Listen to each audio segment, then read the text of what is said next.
Hey guys, Jose here with Ape Shape. Just doing a brief little commentary on setting goals and getting started with fitness. Want to make sure that we have something that what we call SMART goals. You've probably seen this acronym before, and there's always a little bit of a tweak. I have my own specific tweak to it.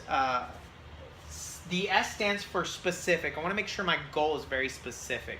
I don't want to just get in better shape, or I don't want to be healthy or a little more fit. I want something that's very real.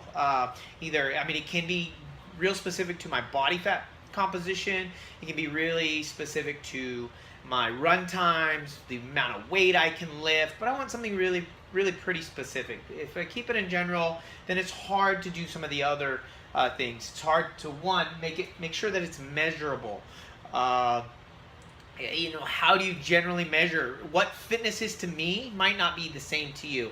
And so if I just say, well, I've gotten more fit than I was, well, that doesn't necessarily mean I accomplished a whole lot. It could have been a little bit of difference. The next is accountability. This one's for me really big. This is probably why most people work with me is that accountability. I am on them via text and email and Facebook and Instagram, just keeping them accountable. And so if your goals are very specific and measurable, it's really easy to keep that accountability and saying, well,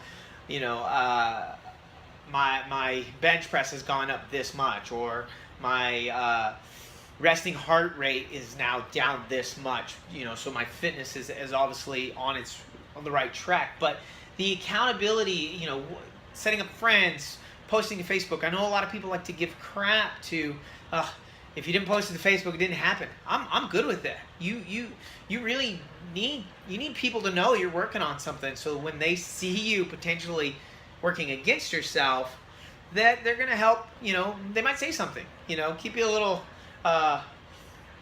honest. So it's really, really important to have some sort of accountability, whether it's your spouse, your partner, your friends, family. Let them know what you're trying to accomplish, and hopefully they're going to be on board to support you. The R is realistic. I want to make sure that we're setting those measurable, specific goals, that it's realistic for me. A lot of times clients come in and I want my body fat to be, this, because I want a six-pack. I want to look like that supermodel on the cover of a magazine that I saw, or this athlete. The problem with that is most of us don't really associate the lifestyle that's required for that. Those people typically either don't hold that form for long periods and they do it seasonally for photo shoots, that sort of thing, or they might be that 1% that's kind of gifted with that genetics and they just look fantastic all the time. But if you're looking for a six-pack, you're not partying at all. Your social life kind of gets stuck down. So you kind of have to keep that in balance. The other part is when we go to timely, we want to make sure that your goal, you probably can achieve it, but that we're doing it in a timely manner.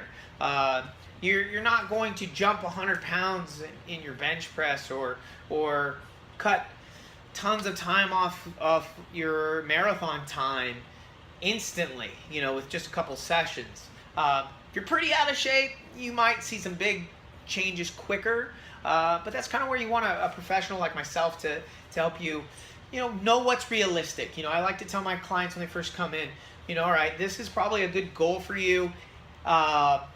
Most of the time I'm not telling them their goal is unrealistic. I'm just giving them more of a realistic time frame for that. So this is kind of really where you want to start when you're thinking, the holidays are coming. People are going to start thinking about their fitness and the weight they've gained, and the summer's over.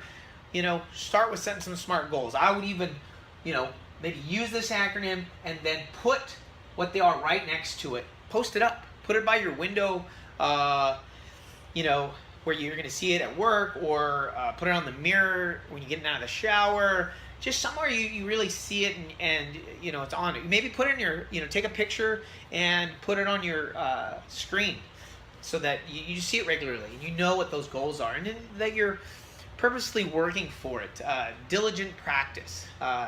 Master of anything is you really have to be diligently working on, whatever you do. Is it going to benefit towards that goal? So that's kind of my little take on it. Nothing super fancier.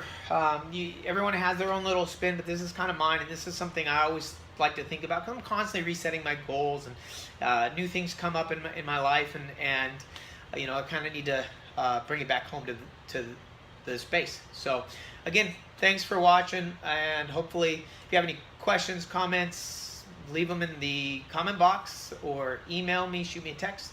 But have a good one.